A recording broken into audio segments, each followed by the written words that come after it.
Hello and welcome to Ideas Having Sex with Chris Kaufman. I'm Chris Kaufman, and each show I bring to you an interesting and provocative scholar to discuss topics in social science, philosophy, history, politics, and more.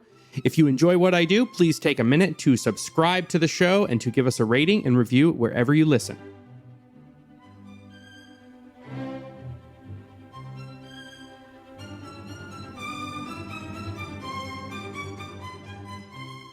Hello and welcome to Ideas Having Sex. My guest today is Jonathan Rauch. Jonathan is a senior fellow at the Brookings Institution and a writer for Atlantic Magazine. He's also the author of numerous books, including Kindly Inquisitors, Denial, Gay Marriage, Political Realism, The Happiness Curve, and his most recent book, which we are discussing today, The Constitution of Knowledge, A Defense of Truth. Jonathan, thank you for joining me. I'm happy to be with you, Chris. So I first learned of your work through somebody recommended Kindly Inquisitors, and I read and loved that book. And it strikes me right off the bat that it has a lot in common with this book. So first, I wanted to ask you, what briefly is Kindly Inquisitors about, and how does this book differ or expand on that project? Boy, I'm halfway tempted to ask you to summarize Kindly Inquisitors for me so I can understand what you got out of it. Kindly Inquisitors was written in 1993. When did you read it, by the way? Just curious. I read it maybe 2 years ago. 2 years ago. So, but you did a rather significant update to it since 93. I mean, there were references in there, right? No. I added an afterword in 2003 for 2013 for a 20th anniversary edition. But the one thing that I keep hearing about that book, it really took off, in the Trump era. But it was published, 29 years ago now, and people kept saying, this book is prescient. This book could have been written yesterday. And I'm like, well, where were you the last 30 years?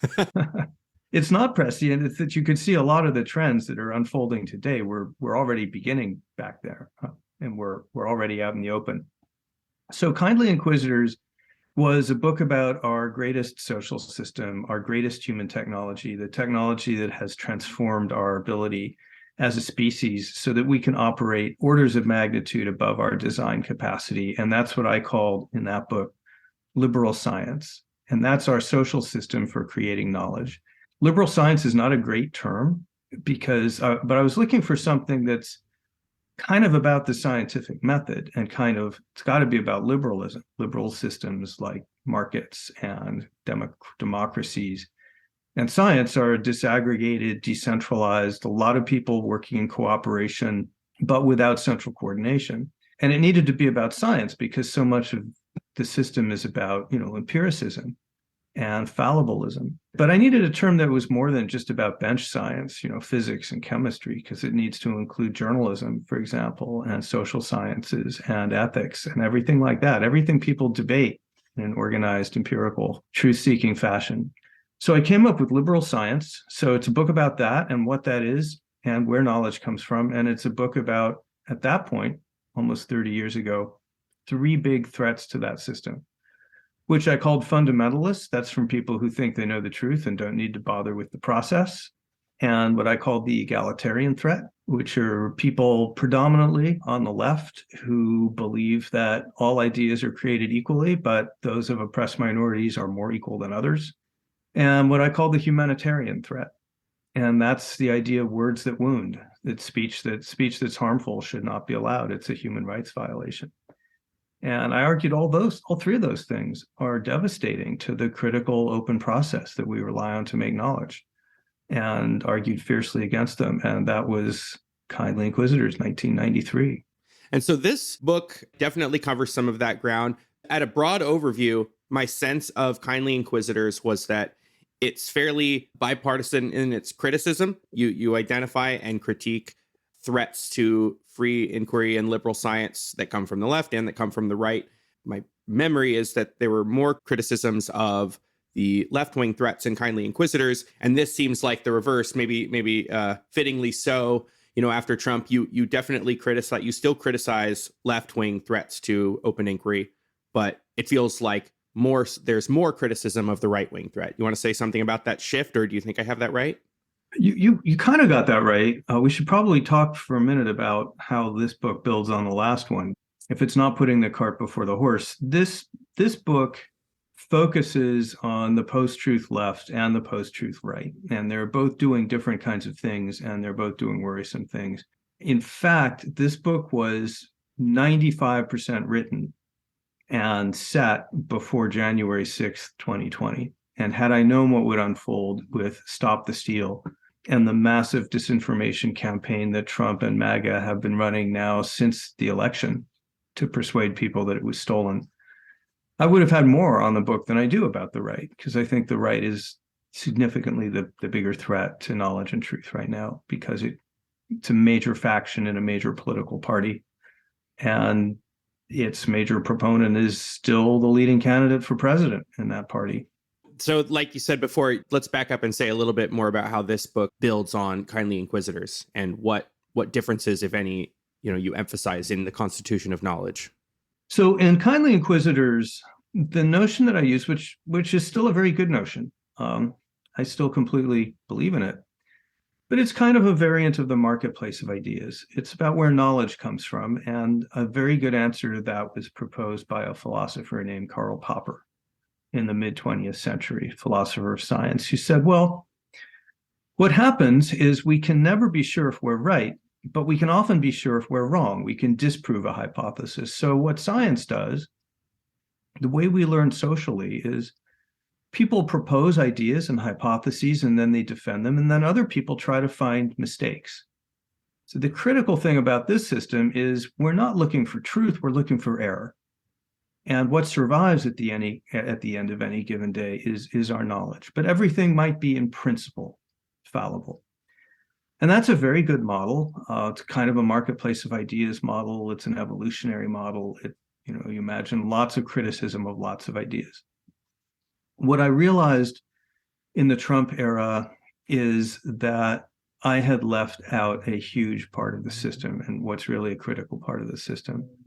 The idea of the marketplace of ideas is somehow you just put all this information out there and somehow everyone criticizes and talks about it and somehow truth emerges. The problem is, what's the somehow? An undergraduate will ask you, if you ever suggest the marketplace of ideas, well, how do you know that better ideas will win in the marketplace of ideas? And what we started seeing in 2016 was the systematic weaponizing, corrupting, and distorting of the marketplace of ideas by actors that included Russian propagandists, Trump and his MAGA movement.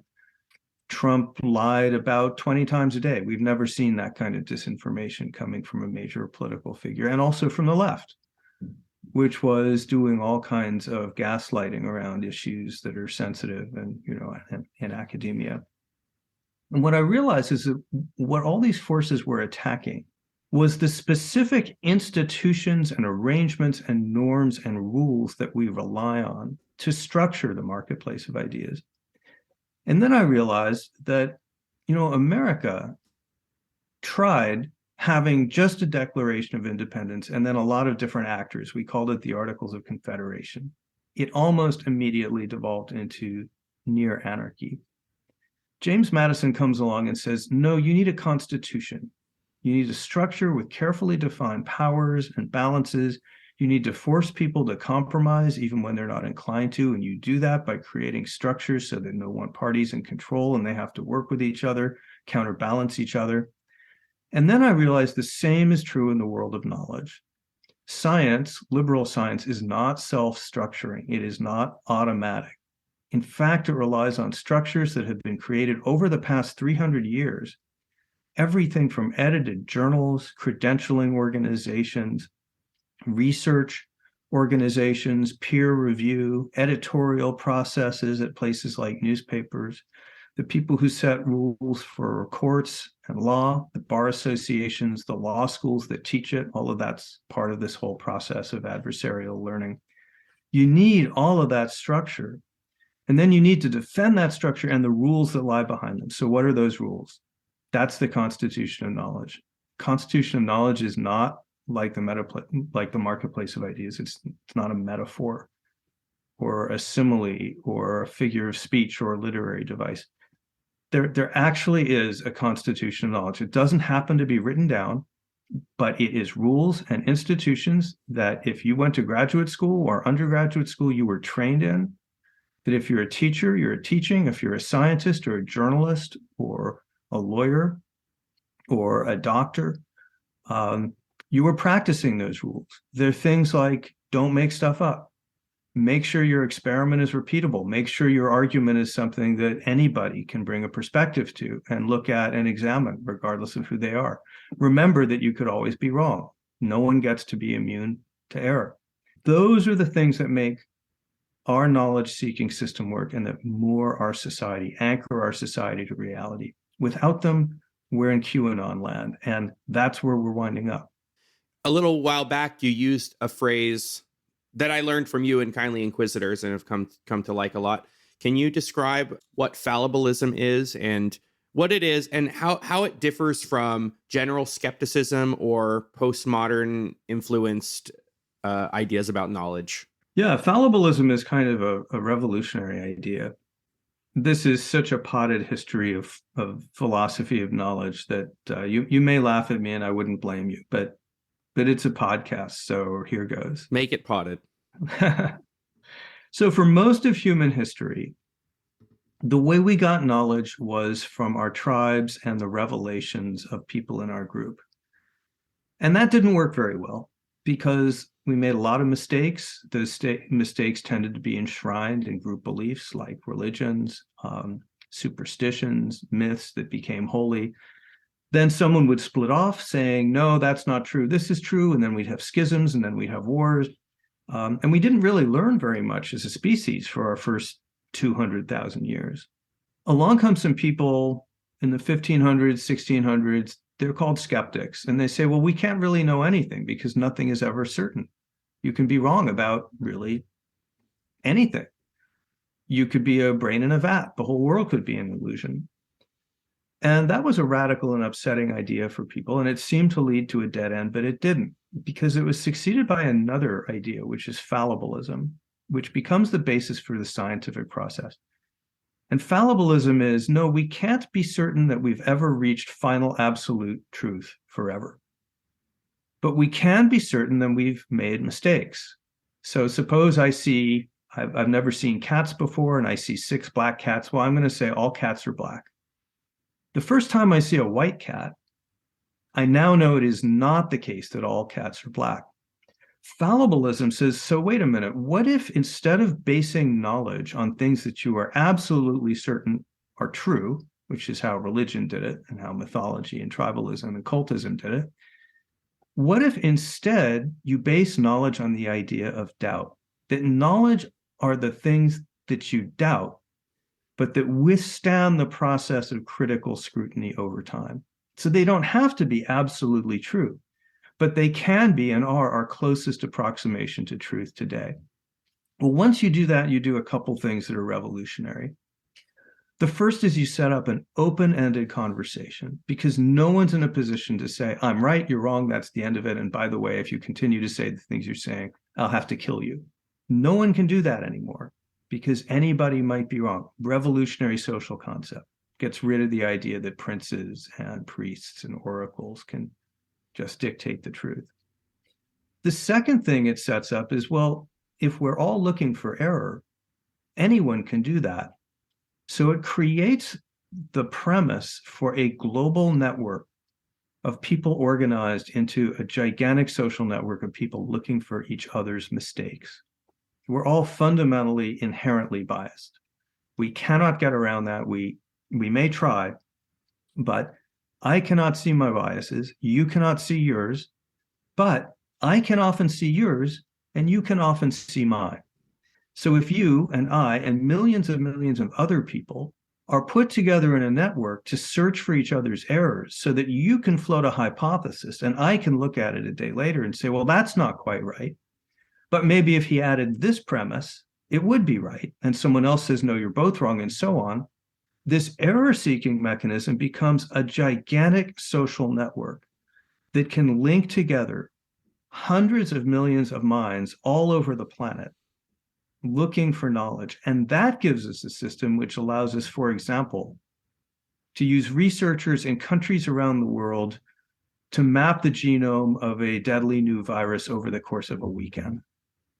This is an unprecedented technology in human affairs. It's only a few hundred years old. It has, as I said earlier, transformed us as a species so that collectively we know far more and can process far more and develop knowledge far faster than any one individual or tribe could ever have done.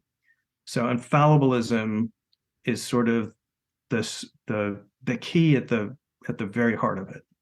Fallibilism seems to me compatible with the idea that there is absolute truth or that something might be absolutely true. It's just that you have to acknowledge that you could be wrong. Like, for instance, Correct. I believe that certain like mathematical truths or logical truths are absolutely true. I believe that, 1 + 1 = 2 and that is absolutely true.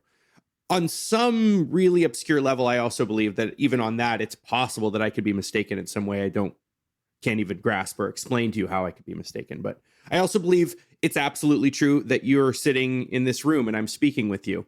But on that, I also very much believe that I could be mistaken. And I think sometimes people who get really deep into skepticism or certain postmodern ideas about knowledge, I feel like what they want to be objecting to is dogmatic certainty, and it comes off as an objection to the idea that there can be truth at all. And fallibilism seems like a really nice escape hatch for the itch to rebel against dogmatic certainty, but also still maintain the possibility of factual truth claims. Yeah, that's beautifully put. Now, we should say that the rules of logic and math are kind of a separate category from empirical rules because they structure our thinking to begin with.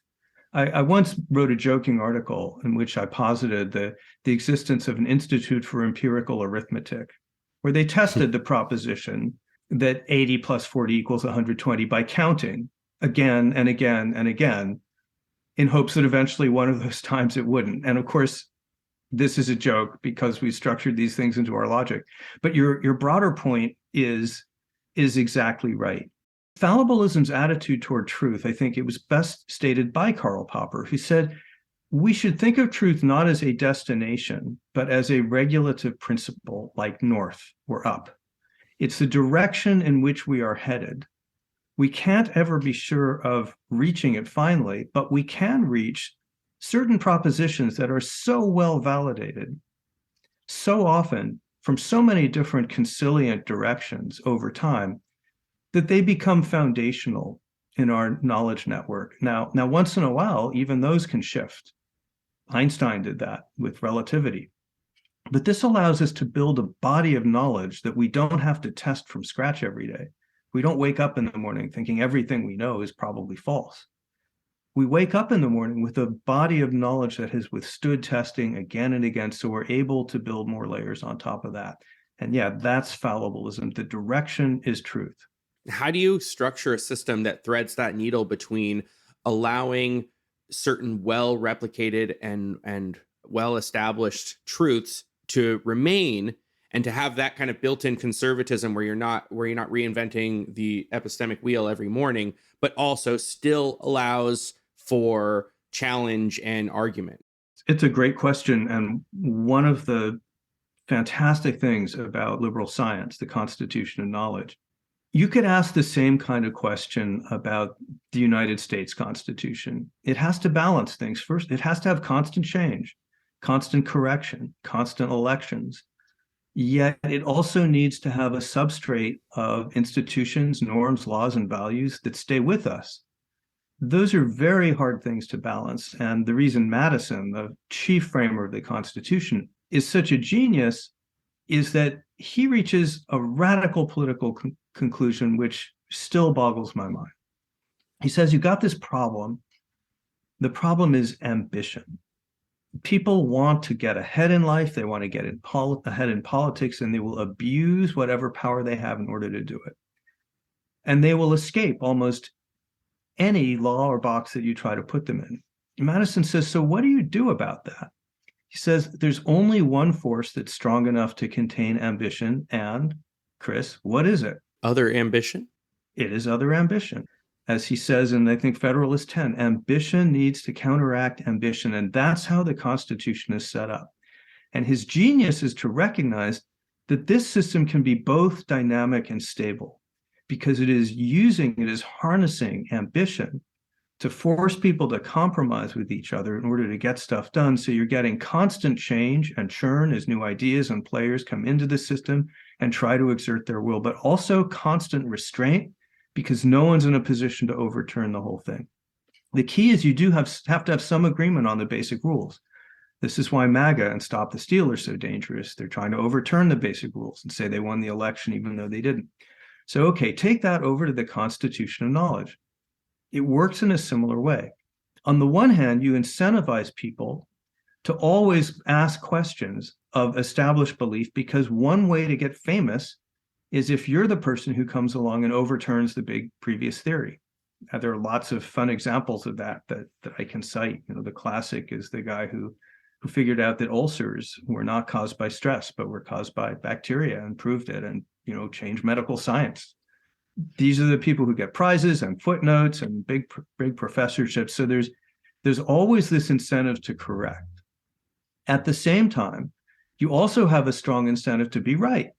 You want your ideas to last. You want them to hold up. So you also have strong incentives to defend your ideas, to come back at the person who says you're wrong and say, no, you're wrong, and then have that conversation.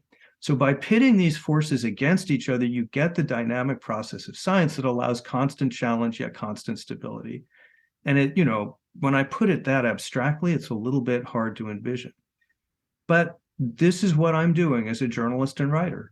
When I question what someone else is saying and say the evidence actually goes in the other direction. And that's how you strike that balance. So you're talking about this process of mutual checking and mutual, conversation and criticism, establishing public knowledge. At various times in the book, you sort of claim that, knowledge isn't what I know or it's what we know. It's kind of a public thing. So this brings me to a question I was kind of having throughout the book. Can you make a distinction here between like a fundamental, like philosophical epistemic claim about what can be known in principle versus this more practical claim of what we have good reason to regard as publicly available knowledge or what we can all focus on? Does that question make sense? Like, is it possible for me to know something even if it's not public knowledge in your view, but rather it's just not practical? So knowledge is a word that's used in a lot of different ways. And I'm using it in a very specific way to mean what epistemologists, philosophers of knowledge call objective knowledge. And objective knowledge is different from, dream knowledge or storytelling or mythology and all the kinds of instinctive things that we live with that present themselves in our everyday world. Objective knowledge is the category of things that we think are true for everybody and that we think would be true if everyone could look at them and test them, as we can do.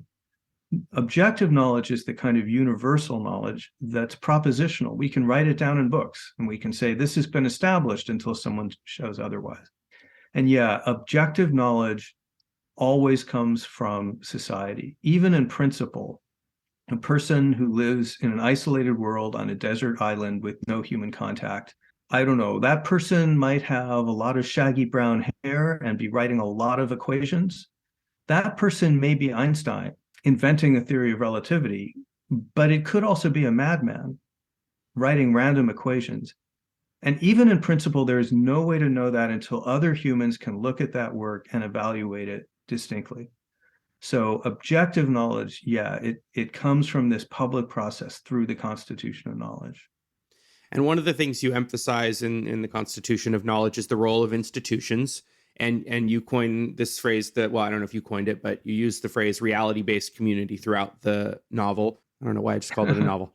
The book. That phrase actually derives from Karl Rove. So I'm misappropriating it. Okay, perfect. So who's in the reality-based community, or what specific institutions and what kinds of institutions? You go back and forth between giving general answers and specific answers to that question. So maybe you can do that here. So the big four, there are lots. There's like consultancies and libraries and museums are all in there. But the big four, number one, science, research, academia. and all of the institutions that go with that. That's everything from universities to NIH, think tanks like Brookings, which I'm associated with, the credentialing and standard setting organizations like, the American Economic Association, all of that stuff that are advancing knowledge and doing research on a daily basis. The second big category, which is often overlooked but equally important, is law. So the idea of a fact, it turns out, originates not in science. It predates the scientific revolution. It comes from medieval law courts, because you couldn't render a judgment if you couldn't get an account of the facts, like who had the cow, who shot the cow. So facts were developed through this adversarial process of presenting evidence to a judge and then trying it out in court. And today, law and courts remain one of our most critical systems for keeping society moored to reality. This is why it's so critical that when Stop the Steal filed, I think it's 61 lawsuits claiming that the election had been stolen, that courts looked at those things objectively, subjected them to adversarial hearing, and threw them all out because they weren't factual. This is why it's so important that government officials like the Attorney General follow the facts and make sure to be objective and know that everything they assert will be tested in court. The third big area is the government, which is related to the law. A government is tyrannical if it can invent its own version of the truth. We know that from George Orwell and Hannah Arendt, and we know that's the first thing totalitarian regimes do under people like Stalin and Hitler, is invent alternative realities, force you to either believe them or say you believe them. Our government is shot through with organizations, institutions, like the Congressional Research Service, National Institutes of Health, inspectors general in most of the departments of government, Congressional Budget Office, congressional hearings, on and on and on. It is shot through with institutions that are all about finding facts, doing research, setting standards for research. One of the most sinister things that happened under the Trump presidency was the assault on those institutions, like, for example, the effort to force the National Oceanic and Atmospheric Administration to manipulate the predicted course of a hurricane because the president didn't like the Weather Service prediction. Well, a government that can do that is not only unmoored from reality, it's despotic and dangerous and deadly. The fourth big category, the reality-based community, is journalists. And again, we forget how important this is. It took really until just over 100 years ago to develop standards of journalism and institutions of journalism that were fact-based and not just partisan, and where they just didn't make stuff up for fun. That's a pretty recent innovation. And that's what distinguishes modern mainstream media, which is reality-based, from a lot of what we see popping up online. You can't really run a society that's well-informed unless you have media that's reality-based. So as a society, if we get those big four right, we're in good shape. When they start to get attacked and undermined, as they have been, it's a problem. Now, they can fail from without by being attacked and undermined. What are some ways they can fail from within by being, something that occurred to me is I think you listed like intelligence agencies as being part of that community. And in principle, I see a lot of ways that they can. But in addition to being intelligence gathering agencies, like the CIA is also a covert action agency with political goals and has some history of like trying to influence public opinion in favor of like the Vietnam War or US foreign policy or things like that. How does that fit into undermining various elements of the reality-based community? But the covert ops side is different from the intelligence gathering side, but your general insight is absolutely right, which is that these institutions don't exist in a platonic vacuum. They are full of people, and humans are subject to corruption and to double standards and incentives of all kinds. They're subject to political pressures. We have seen this. We saw massive intelligence failure in 2003, leading to the Iraq War, some of which a lot of people credibly believed was because intelligence agencies felt pressure to come out in a certain direction and did not apply the scrutiny that they should have. There's a lot of criticism now of aspects of the way the press is performed, and, for example, understanding the origin of the COVID virus. So The reality-based community requires constant inspection from critics on the outside, people who say to journalists, you got the Hunter Biden story wrong, you did the wrong thing with that. And it also requires diversity of viewpoint on the inside. It requires that, for example, newsrooms and academic faculties have enough different points of view so that they can find each other's errors. And a big problem that we're having right now, especially in academia, is there are whole disciplines and universities where there's no one who isn't pretty much on the left in a department or a discipline, which means that all kinds of assumptions are not getting tested, even though they may be false. We're seeing outright discrimination in academia against conservative scholars. You can look high and low and won't find anyone who voted for Trump. We see newsrooms that also don't have enough representation of enough different points of view. And that also leads to a form of institutional corruption. We're not able to do our job if we don't have differences of opinion. See, the other great characteristic of the constitution of knowledge is, in most systems, diversity of viewpoint is a threat to stability. You don't want people disagreeing because then they'll schism and then you'll have a war. In the constitution of knowledge, disagreement becomes the source, the energy source for finding knowledge. No, you're wrong, I'm right. We're going to have that conversation, and that will shed light, not just heat. But you've got to have the diversity. Yeah, you talk about one of the, like a student who went through his entire college or undergraduate and graduate career without ever hearing anybody push back on or suggest that there might be an alternative view to the idea that gender is a social construct. And not that that's an indefensible view, but it is just one view. And you can go through an entire graduate program without ever hearing anyone challenge it is surprising. Yeah, and there's now quite a few of these dogmas. We see them on the left in academia. We see them on the right in politics. It's become very hard for political leaders in the Republican Party to say the election wasn't stolen. In 2020, the election was free and fair. Now, people are doing it, but it takes some courage because there's a lot of pressure from Stop the Steal. And there always will be. We will never have a pristine environment for knowledge. And that's why it's so important to fight for the constitution of knowledge, because it keeps us honest in ways that we cannot individually do on our own behalves. You talk at some points in the book about the differing threats from the right and the left as being, simplifying a little bit, like a kind of troll epistemology on the right. Again, not completely unique to the right, but more prominent there. And the more familiar kind of cancel culture and falling in line on the left. Do you want to say something about those two threats? Yeah, they're different in terms of their political constituencies, because one is from the right and one is from the left. They're different in some of the methods that they're using, but they are both ultimately trying to do the same thing, which is to spoof and undermine the constitution of knowledge by distorting our information environment. So there are a couple ways to do that. One of those is Russian-style mass disinformation that's putting out trolling, conspiracy theories, half-truths, exaggerations, outright falsehood at such high volumes that people no longer know what's true, what's false, or even how to tell the difference. The media gets so busy refuting the lie from yesterday, and there are 5 more today. This is a tactic that was never used in American politics until Donald Trump came along in 2016 and put it to work. In the 2016 campaign, PolitiFact ran the numbers of all the fact checks of Hillary Clinton and Donald Trump.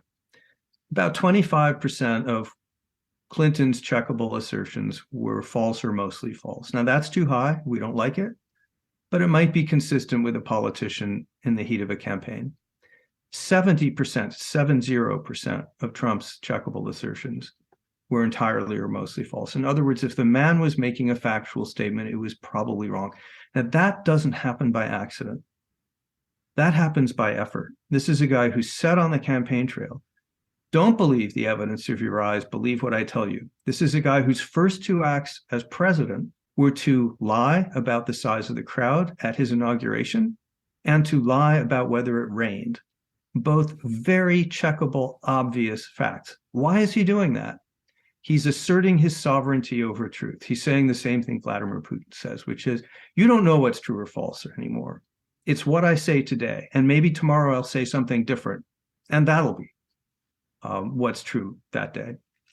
So this is designed to undermine all the standards that we've been talking about for the last half hour that underpin how we go about finding truth, how we decide what is respectable to believe as knowledge and what is unproven. It's designed to replace all of that with confusion and cynicism and chaos. A very effective tactic. It's not a new tactic. Never seen it in American politics before. I think that Trump's most destructive legacy is his attack on knowledge and his release into the public square of Russian-style mass disinformation. Okay, that's over there. I'm sorry about the long answer, but there's so much I like here. your long Forgive me. answers. This is what the people want to hear. Okay. So suppose what you're trying to do is manipulate the environment for political gain by creating an atmosphere in which people don't know what to believe. Well, one way to do that's what we just talked about, but there's a very different way that's also very effective and time-honored.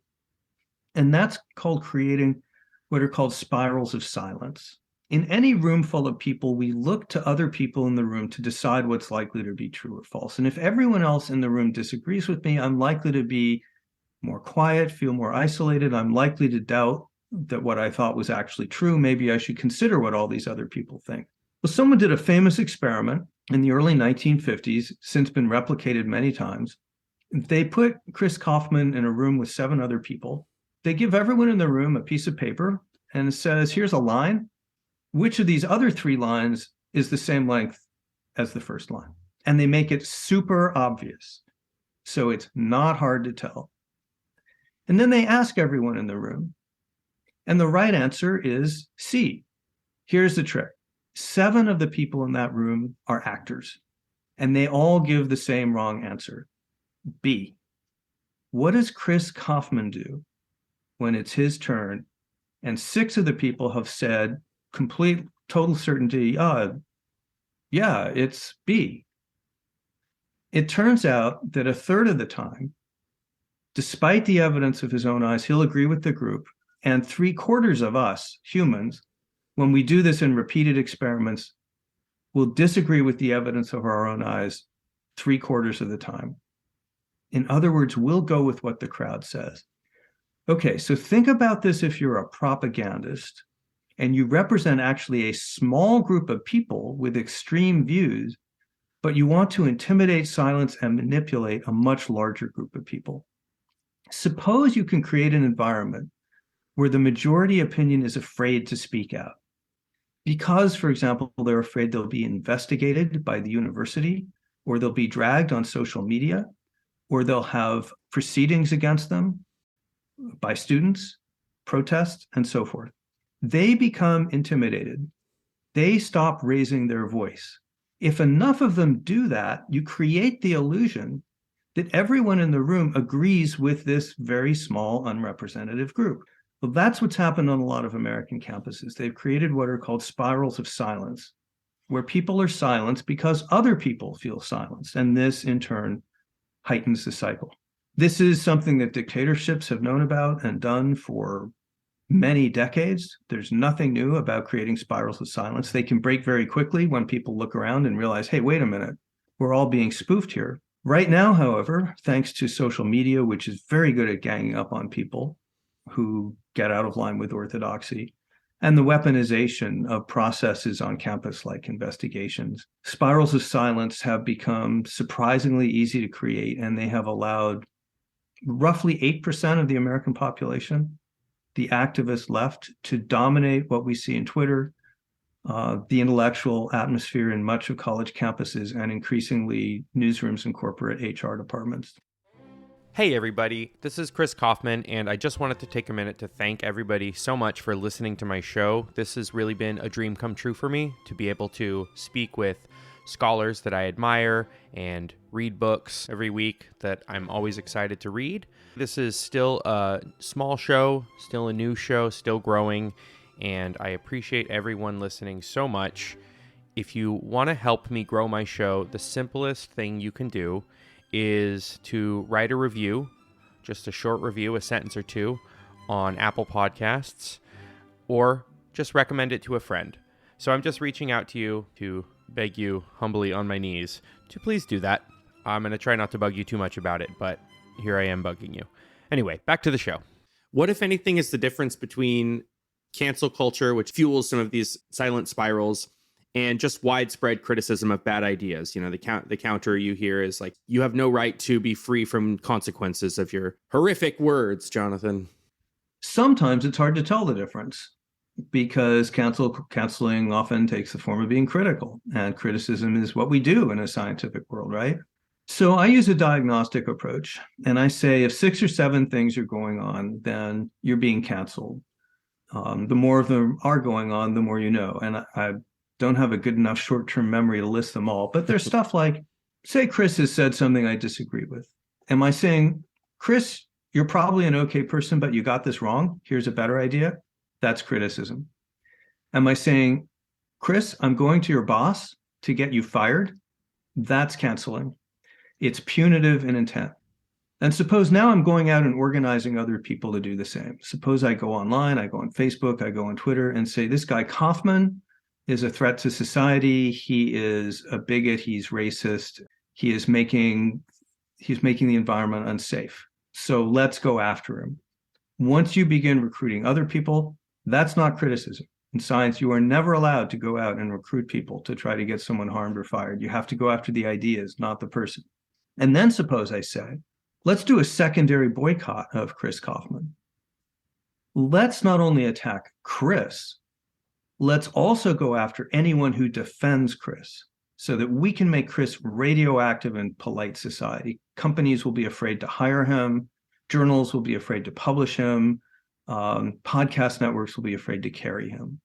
That's canceling. You never do that in science. You never organize so that people who defend an idea that someone else has are themselves targets. So those are some of the hallmarks. In practice, it's almost always extremely easy to tell whether what we're seeing is criticism of an idea versus the attempt to destroy an individual. Remember, one of the great breakthroughs of fallibilism, maybe in some way the greatest, is we kill our hypotheses instead of each other. The standard way for most of human history of getting rid of a wrong idea was to kill the person who had it, or exile them, or imprison them. Pretty standard. It's still standard in Russia, China. Breakthrough of fallibilism in the Constitution of Knowledge has said, no, you can't do that. You kill the hypothesis by debating the hypothesis, but because knowledge comes from error, if we do not have error, we will not have knowledge. So you don't want to create a situation where Chris Kaufman is afraid to say stuff because he might be wrong. You want him to say stuff that might be wrong. And then if he's shot down and his hypothesis doesn't work out, you want him to be rehabilitated so he'll try again. In fact, he'll try even harder the second time. And if he doesn't get it the second time, maybe he'll get it the third time. And that's how we motivate Chris Kaufman and millions of others like him to find knowledge. Cancel culture is doing the opposite. It's punishing the person instead of the error. So that's the spirit of all of these diagnostic criteria, is you are engaging in a hostile way with the person rather than with the idea. Even arguments and criticisms of ideas can be hostile, but you can distinguish between engaging with the idea. I recall hearing people say things when J.K. Rowling got into a lot of trouble for tweeting things that trans activists were objecting to. I remember hearing somebody say, you know, I was kind of okay with it at first until she doubled down and didn't apologize. And that indicated to me more of a canceling than an engagement attitude. That there was never a sense of, I want to argue or debate this idea. It was essentially treating it like she bumped into somebody, whether out of malice or accident or something, and the first response should have been an apology. And because it was anything else, it was over. And I don't think that's the attitude you would normally take in if you were actually engaging with an idea. Correct. I mean, you'd want someone to acknowledge and apologize for example, scholarly misconduct, plagiarism, sure, inventing evidence. But you wouldn't expect someone to apologize for just being wrong. Especially if you know they still don't believe they're wrong. I mean, if you have credible evidence that they have changed their mind and they just want to not apologize because it's painful. And especially if they're right. This is one of the hallmarks of cancel culture that's on my list. It's very usual, even routine, for cancelers not even to read the article or the book or see the movie that they're criticizing. They'll say they don't have to because they already know that it's toxic, wrong, and bigoted, and they don't even want to be exposed to it. So they don't even know what the hypothesis is. And they're nonetheless demanding that it be removed from society. Very often they'll lie about what it is. They'll simply mischaracterize it. I run into this all the time. Part of being canceled is, well, they didn't read the article. I didn't say anything like that. Doesn't matter. They read the headline. Sometimes they didn't even read the headline. What they're out to do with canceling is not ultimately debate the idea. It's to stifle the debate about the idea. And that means to make it dangerous for anyone to discuss the idea or go anywhere near it. And that's why, for example, in what's sometimes called woke ideology, the terms change all the time. You're never sure what's safe to say, what's unsafe to say, what pronoun to use, what abbreviation to use, what's in, what's out. That's on purpose. They don't want there to be any safe harbor. They don't want you to know what's okay to say and what's not okay to say. They want you to self-police neurotically so that you won't go, for example, anywhere near the subject of, I don't know, affirmative action. You'll stay 2 neighborhoods away from that. That way they can chill the entire debate. That, of course, is the opposite of the ethics of the Constitution of Knowledge, which encourages debate as, in fact, our obligation.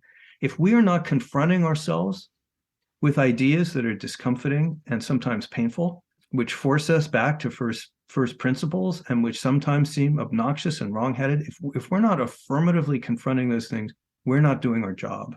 So currently we're in, I think, what is probably will be looked back on as some kind of dark age of social media. Social media contributes in a lot of negative ways to harming and undermining the Constitution of Knowledge, but not universally.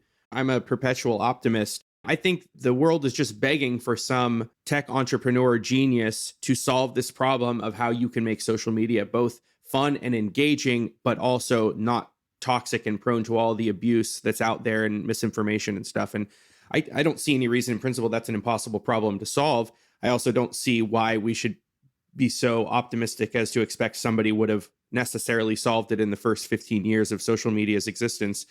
And if it's solved in 5 or 10 years, we may all look back and laugh at this time in social media's history. And you spend a little bit of time talking about Wikipedia as a, not perfect, but something like a social network, a knowledge-based social network that does it better than Facebook.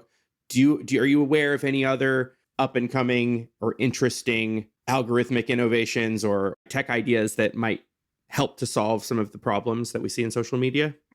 Well, there are tons of ideas, and some of them are being tried. Twitter in the pre-Musk era, for example, was slowing people down, which is important. Our first reaction is often emotional and outrage-based, or we see something funny, we retweet it, not thinking, maybe that's just false. And maybe that's dangerously false. Maybe we're telling someone that measles vaccine will kill them. So Twitter was slowing people down. It was saying, do you want to read this link before you retweet it? And just making people think for a second, it turns out, will help make better decisions on social media. So there are lots of design choices you can make like that. There are people who talk about, for example, changing the share function so that that's harder to do on an impulse. I've argued that there should be a pause before a tweet goes out to the world and you destroy your entire career by saying something stupid. There should be an hour pause before that goes live. And then maybe before it goes live, you should get an email back or a tweet or notice back from Twitter saying, you sure you want to post this? So slowing people down, lots of design choices like that are being discussed. I think we've been making progress on this front, actually. It's not easy. It's a wicked hard problem. But Facebook has been doing some really interesting things, and with some success, to reduce the penetration of disinformation, not by censoring, not by removing it entirely, but by disamplifying it, just by putting it lower in the feed. So if something has been fact-checked and shown to be true, it'll tend to be higher in the feed. And they also did something I think was very interesting and promising, which is create an oversight board to begin creating transparently in a systematic way some standards for what should and shouldn't be promoted on Facebook and how that ought to work. And if you think about it, we have had epistemic crises in the past where people didn't know what to believe and were being manipulated. The printing press was one of them. American media in the 19th century was another. And the way we get out of these historically is by creating structures and standards so that people begin to know what to expect, how to behave. There's a certain amount of curation and professionalism that's involved in all of these things. And I think that's what we were starting to see emerge from Facebook. I think Twitter was doing some good work. Lots of them are. Google, which is not really discussed in this department, but should be. Search engine of choice has decisions to make about what goes high and low in the feed. And they have a program going on which promotes more highly material that's been fact-checked, or which shows you in a side panel the provenance of a news piece so you can judge, is this a good source or not? Those things aren't particularly controversial because they rely on giving us more information, giving us more context. They're nudges, not outright bans. So I think there's been significant progress. The thing is, we shouldn't think of this as a done deal, that you reach a point where you're finished.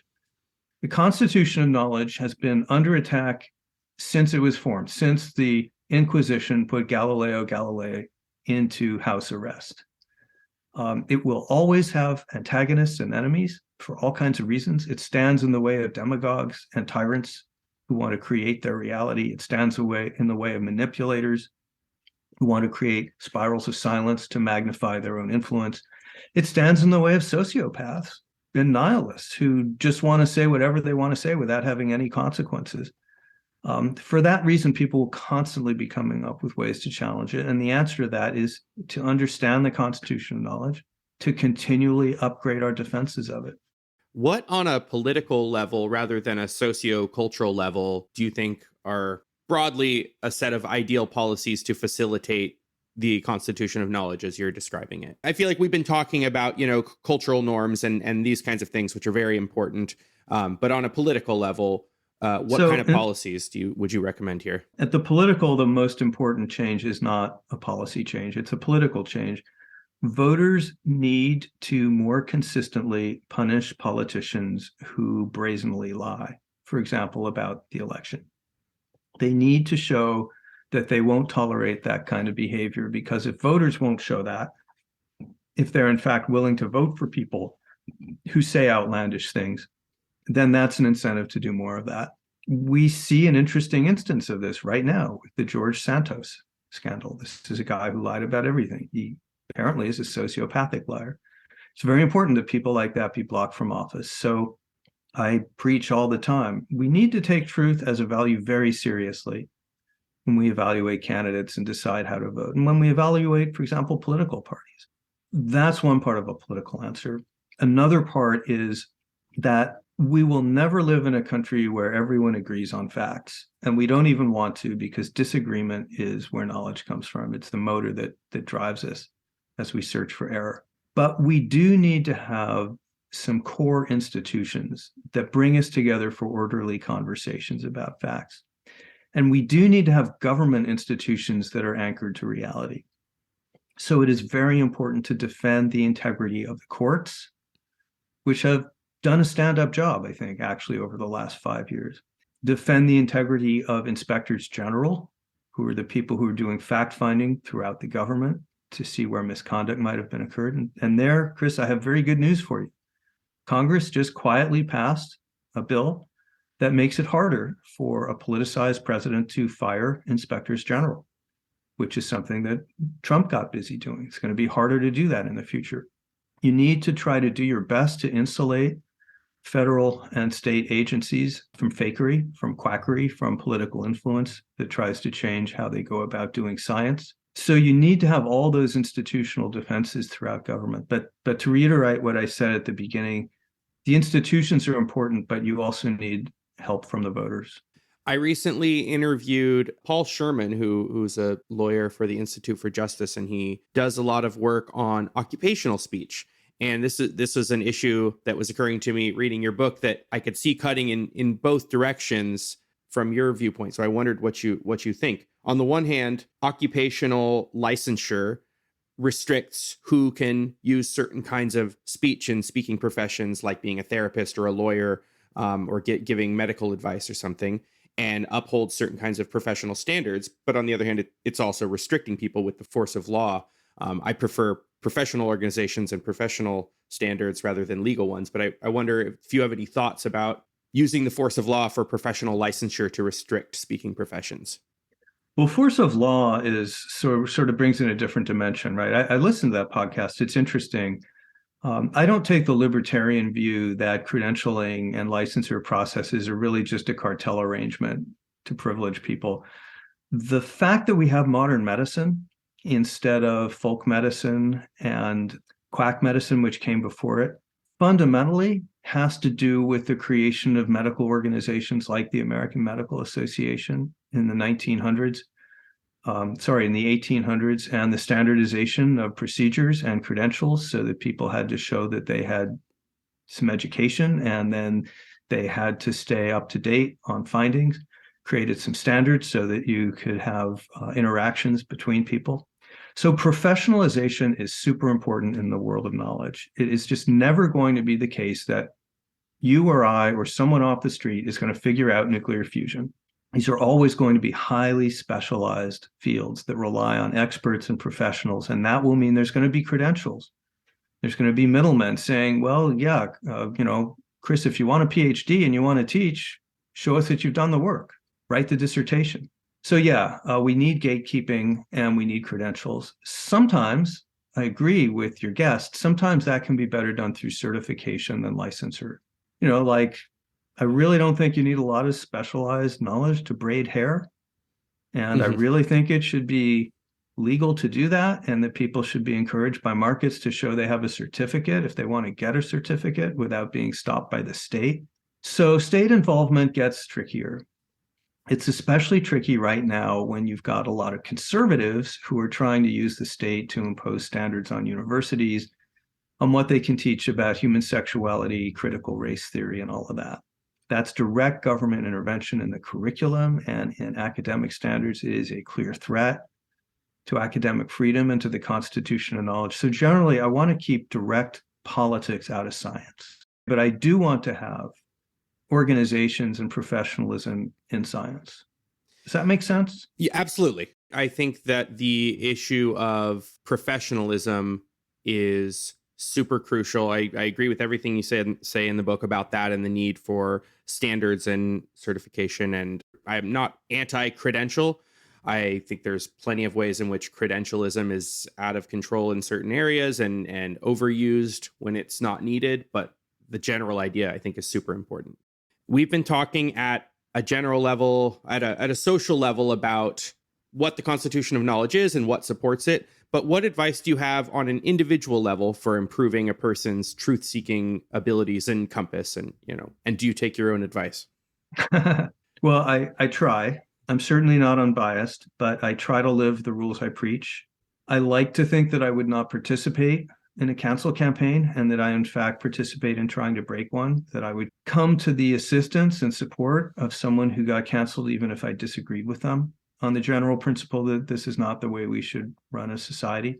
And I certainly oppose disinformation, and in my work, do everything I possibly can to fact check and make sure that everything that I write and say is true. But that said, it's really not up to me.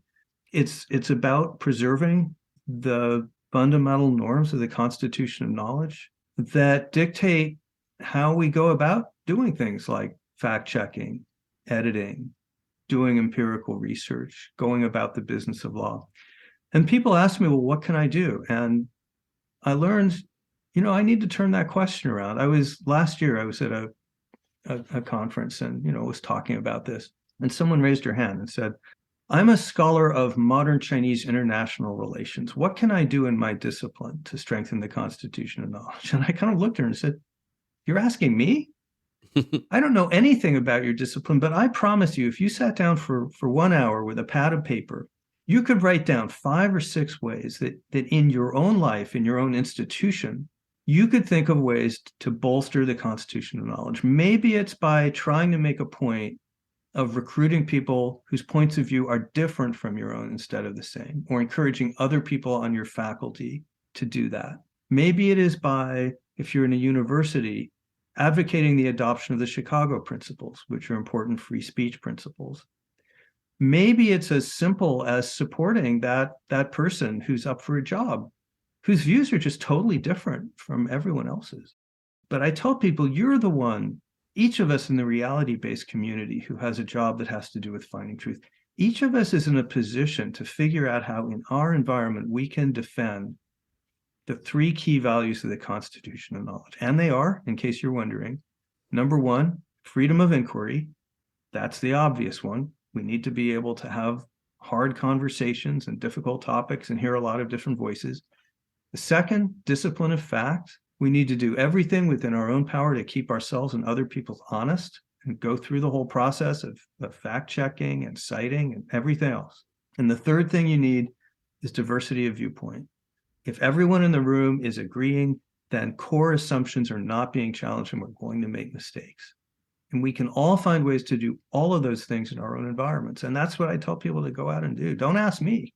One thing that I try to do to bolster my own diversity of viewpoints, because I'm only one person, so I can't always be around different viewpoints, but I can try to shove other viewpoints in my head, is I have a natural inclination to argue with things that I disagree with, sometimes combatively, and I've tamped that down over the course of my life.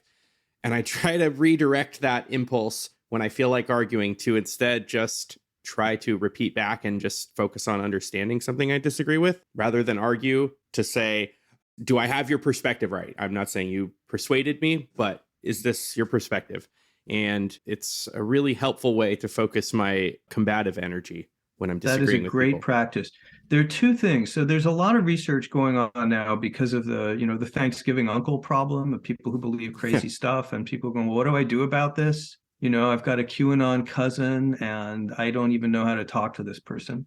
So confronting people with contrary facts doesn't work for the most part. It makes people dig in deeper and even go even further into their bubble.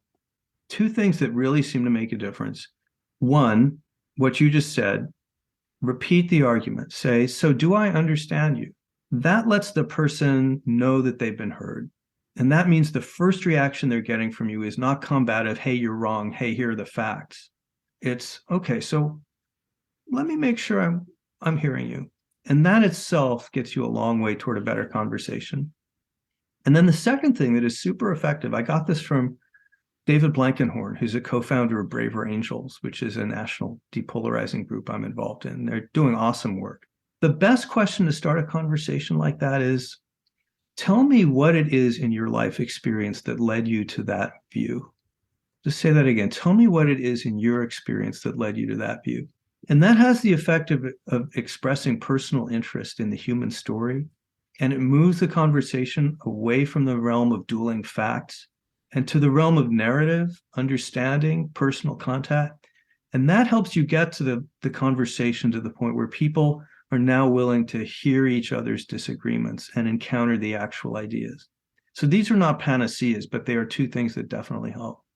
It makes the conversation feel like two people on the same side looking for truth rather than dueling combatants in a courtroom.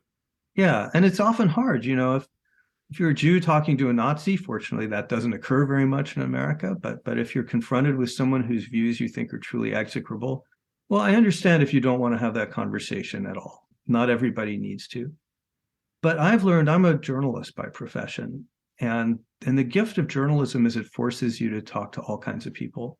And again, you find they're not as crazy as you think. They're not as bigoted as you might think. They're single-minded. They're not even as wrong as you think. And so often I walk away from these conversations, I never thought of it that way. There's something I can learn from this person.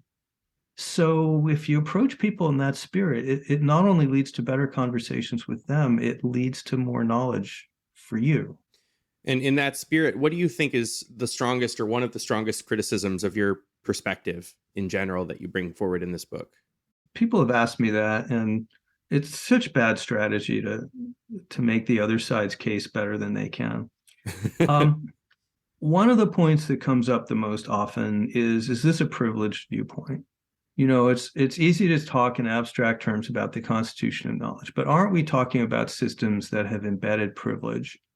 for certain classes of people, particularly white people, heterosexual people, whoever the case may be, men, over centuries. And don't we have many examples of science that actually further embedded these bad ideas? And the answer is yes, and it's a problem. And I'm a homosexual American. I am a direct victim of that problem because for decades, the psychiatric establishment, the medical establishment, science defined people like me as mentally ill, which was one of the major reasons that we were persecuted. That did not change until 1973 when I was 13 years old. So the world I grew up in was the world in which if I thought I was true to myself, I would be trundled off to psychiatric care and maybe worse. So that's an argument I most often hear.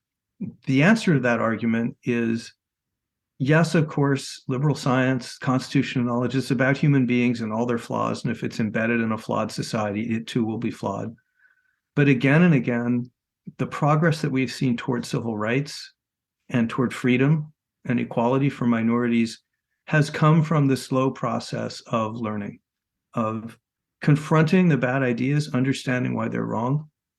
It was science itself that overturned the idea that gay people were mentally ill. It took too long to happen. The research was done in the late 40s and early 50s, and the change wasn't made till a generation later. And the But it idea did happen. that gay people are mentally ill was a change from the idea that they were wicked. Well, we had it all simultaneously. We were wicked, we were sinful, yet somehow we were Can't mentally ill, yet it was our fault that we were mentally ill. They didn't bother being coherent. But yeah, and also the belief that we were subversives who were undermining the country and national security, and also, by the way, recruiting and seducing children, all of which was false. But I just ask people to remember, hate speech is a problem, but the problem is not the speech, it's the hate. And if you suppress the speech, if you suppress the confrontations of ideas that force the people with the bad ideas to try to defend them, then you suppress the most important tool that minorities have for equality, which is that we have truth on our side. We expose the lies of racism and homophobia and a bunch of other lies, and we're still doing it. And it's very easy for the concept of hate speech to get misused to target not hate speech, but speech you disagree with, or you know, the umbrella can get very wide. As happens all the time, yeah. Do you have any recommendations for other books or authors or works that you think would especially complement this one? Well, everyone should read Jonathan Haidt's book on Coddling? Well, Coddling is good, but what's the name of the one before it? Righteous Mind? Moral Taste. Righteous Mind. That's been a formative Yeah, that's book a great for me. one. He really gets into how humans are irrational and why we need a constitution of knowledge, which is, as hard as we may try, we are guided by impulses that were shaped by our tribal ancestors for a very different environment. So that's one I point people to. I think people should read Karl Popper. He's very readable. He's a great philosopher, but The Structure of Scientific Revolutions and the Open Society and Its Enemies. Great works not only of philosophy, but social thinking from mid-20th century should be more widely read than they are. Structure is Popper or Kuhn? Oh, I'm sorry. Structure of Scientific Revolutions is Kuhn. I'm thinking of, what's Popper's big book? You mentioned it too, the Open Society, right? Yeah, there's another one, Structure of Scientific Investigation. Anyway, he wrote a bunch of stuff. Similar A lot title. of the essays are very readable. I tell everyone to read Orwell. I'm sure you've had that recommendation come up. Politics in the English Language. I feel like I read that a couple times a year. Yeah, and everyone should. And lots of his essays. Orwell was someone who was deeply committed to the notion of truth as a guiding light for society, and perhaps perceived better than almost anyone, with the possible exception of Hannah Arendt, who was a contemporary of his, that once you're in a society where truth is manipulated, you're in a world that is inimical to human flourishing and freedom and decency. And Orwell drives that point home again and again. If you want more recent stuff, there's a wonderful History of Free Speech by Jacob Mishangama. There's a wonderful book on hate speech and why it should not be banned by Nadine Strawson, who's a former ACLU president. I think the title of the book is Hate Speech. That's great. I'm going to include links to all of these works and probably author pages on the show notes, in addition to your own as well. Well, there's so many more. I feel bad about, mentioning any when there's so many others that that have inspired my own work. Well, I got a list, and I'll include a link to Braver Angels, the organization, the anti-polarization organization you mentioned. That would be great. A lot of what people can do to defend the constitution of knowledge is to fight the polarization and the extreme partisanship, which is leading people down these rabbit holes of false belief. Once you hate the other side and believe the whole country depends on defeating them, then you're able to be manipulated and led to a lot of false beliefs. So fighting polarization is the other half, the opposite side of the coin of fighting propagandization.